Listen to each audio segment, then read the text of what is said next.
Hello friends, I am Jaideep Sharma from the School of Social Sciences, Faculty of Library and Information Science. I will be discussing the topic subject indexing today, and this is part of the course Organizing and Managing Information BLI 223. As you might have seen earlier, we have been discussing courses, units, subjects, and this particular course we have discussed the earlier units. This is in block 3. The whole block is devoted to subject indexing. So, we will be talking of different aspects of subject indexing in the discussions to follow. We will begin today with the basics of subject indexing. While discussing basics of subject indexing, we will define indexing, we will define subject indexing.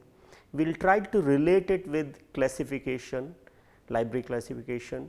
We will also discuss how subject cataloging and subject indexing are related.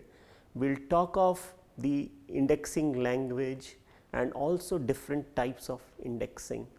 We will talk of the, while talking of indexing languages, we will define the different types of languages, and then we will end at the examples of indexing languages while talking of controlled vocabulary also.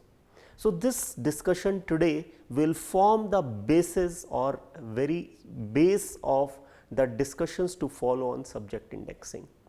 As you see, the name of the course is, name of the particular course is Organizing and Managing Information.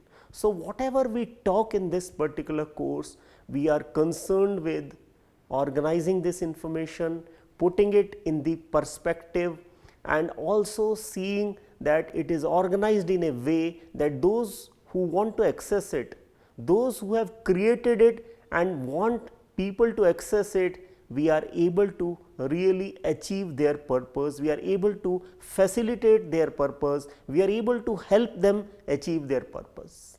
So, while we were talking of classification or we were talking of cataloging, we were basically facilitating this particular purpose of the creator of that information, whether it be author, whether it be compiler, whether it be any other person who has created that particular document and the information contained therein. While discussing classification, we have seen that our basic purpose, our main purpose is to facilitate users to reach their documents that have been arranged in shelves. We have talked of notation, where we have seen that assigning notation to these documents helps us to put these documents in closely related subjects, those subjects which are closely related put close to each other, and those which are widely related have less relationship or no relationship, they are placed apart from these documents. For that, we have created we have designed notation, we have different schemes of classification, we have a theory of classification, Ranganathan has given postulates of classification, and while following these, we are able to achieve the purpose of making these documents arranged in a way that Ranganathan calls as Apupa pattern, alien, penumbral, umbral, penumbral, umbral regions. That means, we are talking of the center, the focus, that is what is the umbral region, on the sides it is the penumbral region and alien region. So, this is how we are able to arrange these documents in the shelves, so as to enable the users to browse them. While browsing, they are able to really see a panoramic view of the closely related subjects, documents on closely related subjects. So, this is as far as the documents in totality are concerned. Ranganathan calls them whole documents or macro documents. So, this was as far as arranging these documents were concerned. Then we talked of cataloging. In cataloging, we have seen that we understand that classification and cataloging share a symbiotic relation. So, what classification is not able to achieve, cataloging helps us to achieve. In cataloging, we describe the documents from the bibliographic point of view. We describe the documents about their bibliographic characteristics, who the author is, what the title is, who are the collaborators. We talk about the physical description of the documents, we talk about the size and extent of the document. The other part of cataloging is called as subject cataloging. So, this subject indexing and subject cataloging are related to each other. We will see how they are related, how they are different, and where subject indexing is to be done. So, let us talk about these in detail. So, if you see this slide here on your screen, we have very simply defined subject indexing. The easiest way to define subject indexing. The definition here says it is the process of creating a subject index. So, when you create a subject index, you are involved in a process that is called subject indexing. So, when you do this process of subject indexing, you create a product that is called subject index. So, defined in another way, the creation of this subject index, you undergo a process, you undertake a process which is called subject indexing. So, a very crude way of defining subject indexing. Let us go further. Index, you all would have seen an index, back of the book index, index in periodicals, there are indexes with periodicals, there are independent indexing periodicals also. You would have seen and learnt in your other course BLI 222, where we have defined different types of documents, and while defining those we have said that secondary periodicals, those which help us to reach to the primary periodicals, are secondary periodicals, and indexing periodicals are an example of secondary periodicals. So, these secondary periodicals which are indexing periodicals have an index. Similarly, back of the book index is always there. You would have seen the purpose of this index, of providing this index, is to enable you to reach that information. Immediately a question comes to your mind that whenever you have a document like a book, you always have a table of contents. Similarly, there may be a table of contents, or what is there in that document may be in a journal also. So, it is always there. Then why do you need an index when there is a table of contents? The answer to that is, table of contents is a broad introduction to that document. What is contained therein? It is a broad statement of what is contained therein, whereas index is a very specific micro approach towards taking you, the readers, towards the thought content of that document. It may be an author index, then it is not the thought content. It is the authors through which you may like to reach those subjects, or you have particular authors in mind, or the index gives you an approach of reaching to that information through different authors, names of authors. That is called an author index. But today our discussion is specifically devoted to subject index. So, this subject index is different from the table of contents. And what is this difference? The difference is that it is an approach to taking the user towards a specific information from the point of view of subject.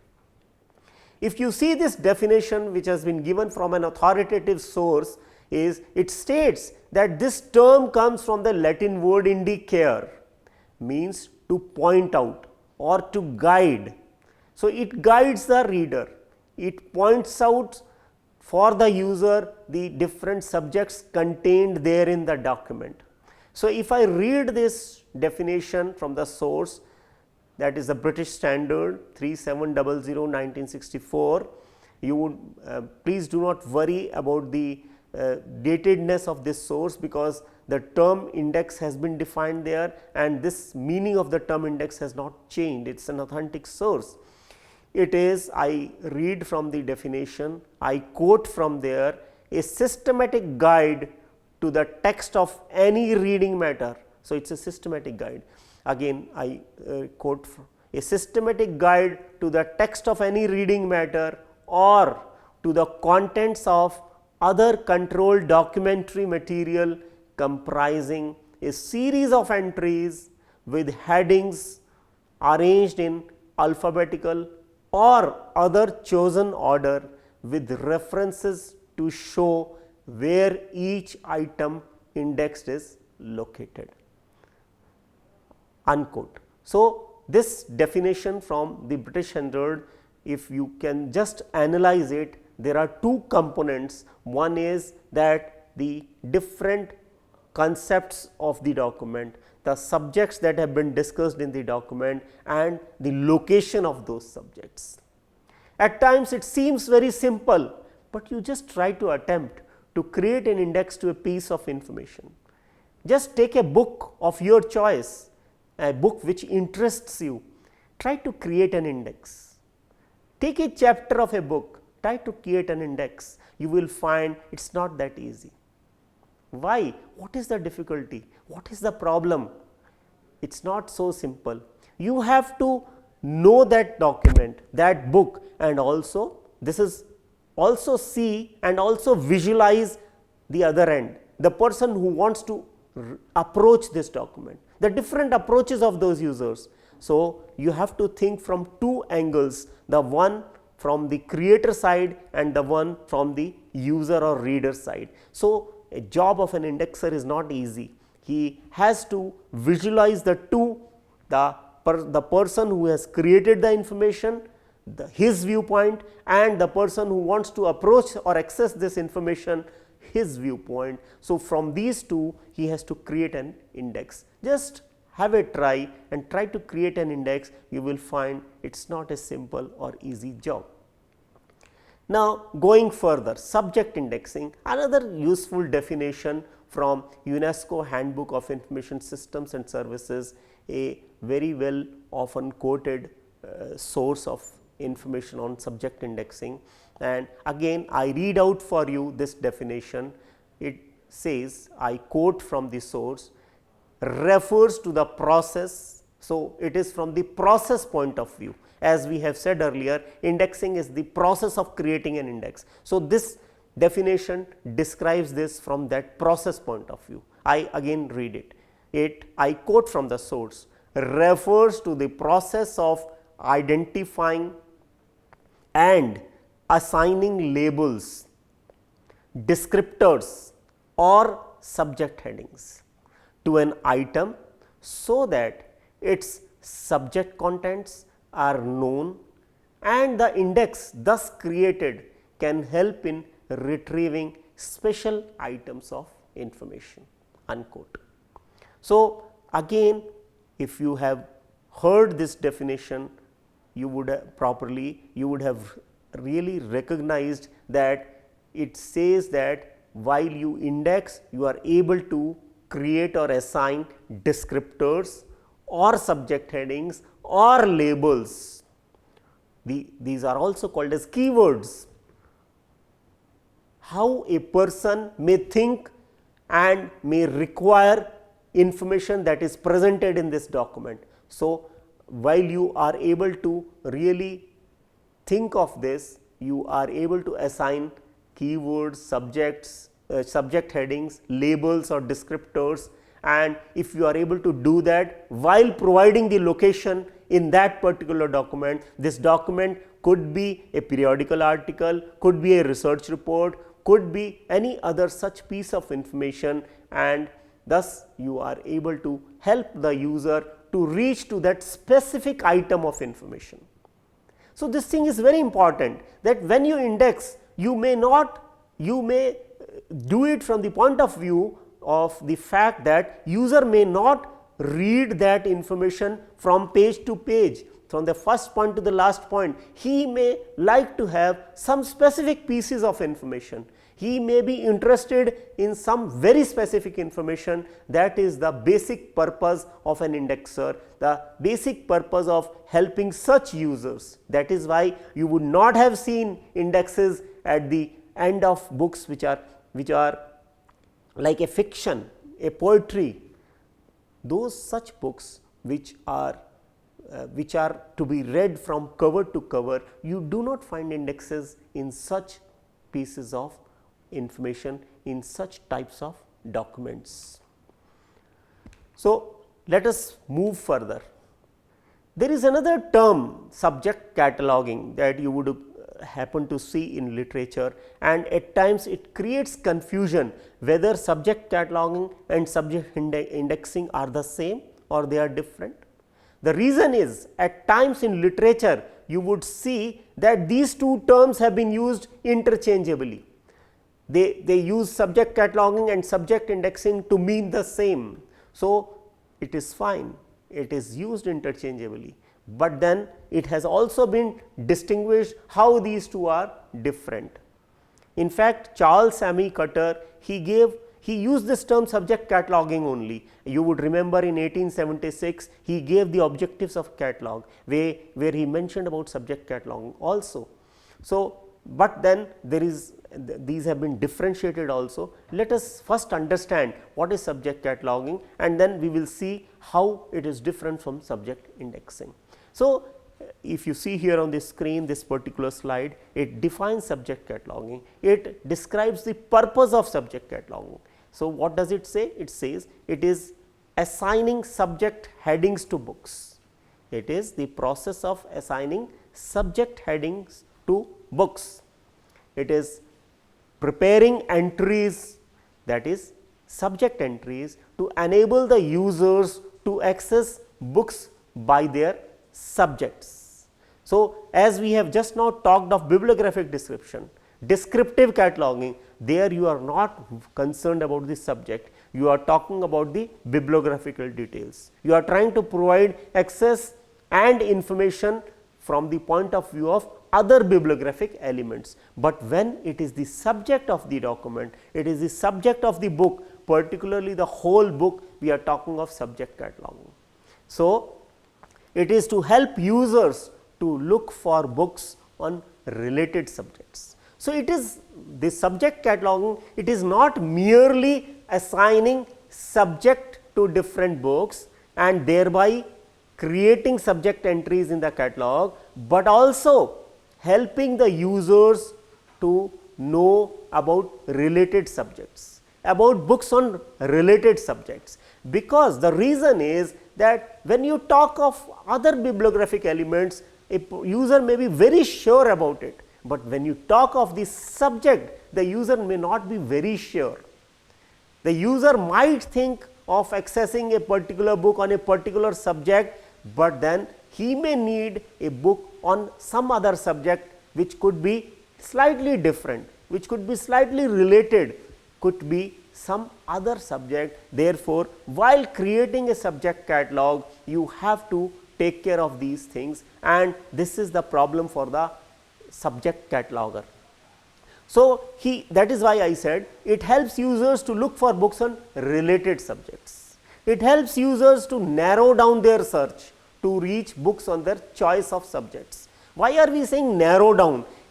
Generally it is seen that the psychology of the user is so that he may have a broader subject in mind while he looks for books of his choice, though the actual requirement and want of the user could be a narrower subject. So, the subject cataloger tries to help the user or reader by providing access or relating it towards narrower subjects, which could be the real requirement of the user.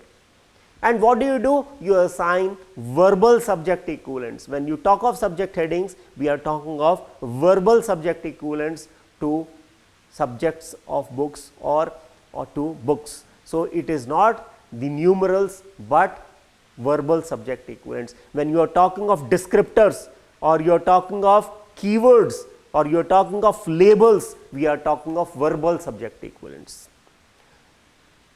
Now, what is the difference between subject cataloging and subject indexing? We have said in literature you would see that they have been used interchangeably also, but they have been differentiated also. How they have been differentiated? They say subject cataloging is done for whole books. It is applicable to assigning subject to whole books. macro documents, as Ranganathan used this terminology, macro documents, whereas subject indexing is applicable to assign subjects to micro documents, that is parts of books. It could be a chapter of a book, it could be a part of a book, it could be an article in a periodical, it could be a patent. So, I think it is now clear what is the difference. When do we use this word subject indexing and not subject cataloging? It is in the case of documents which are micro in nature. You are trying to help the user to reach to that specific micro information that he may require. Now, how are indexing and classification related? You know, both serve the same purpose, to provide subject approach to the information. You have seen while we were discussing classification, there also we are trying to arrange this literature or documents by their subjects. That is what is done in classification. Indexing also we are doing that. Now, how are they related or how are they different? If you see here, we are basically in classification, we try to group, we try to arrange. That is what we are doing in indexing also. So, purpose is the same, the process is different. In classification, we assign notation, we use an artificial language, that language is of ordinal numbers. It could be pure notation, mixed notation, it could be decimal numbers, it could be pure numbers, it could be mixed numbers, but then it is ordinal numbers. We are trying to assign notation to the subjects of documents, and our purpose is to arrange these documents particularly on shelves or otherwise their surrogates also in catalogs, it could be in online public access catalogs also.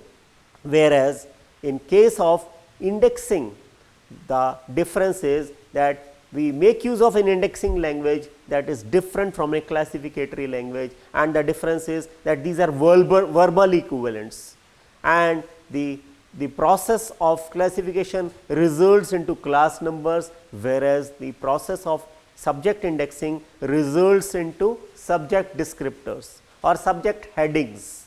So, the purpose is same, but the process is different, product is different. The process is assigning notation in case of classification, assigning verbal equivalents or descriptors, subject descriptors or keywords in indexing. The purpose is to provide subject access to documents, and therefore, now let us come to the process that is involved. We said the first step is subject analysis. So, whether you do classification or you do indexing, first of all we should be able to analyze the subject, and while analyzing the subject, it should be narrow subject, it should be, one should also know about the related subjects, one should know the ramifications of that subject. You know, defining subject is also not very easy. Subject is a relative term. So, you should be able to think of that subject which exactly describes this document or information as you are trying to consider at that point of time. And one should, while while doing subject analysis, you should know the creator's point of view, author's point of view, and also think of the reader's point of view.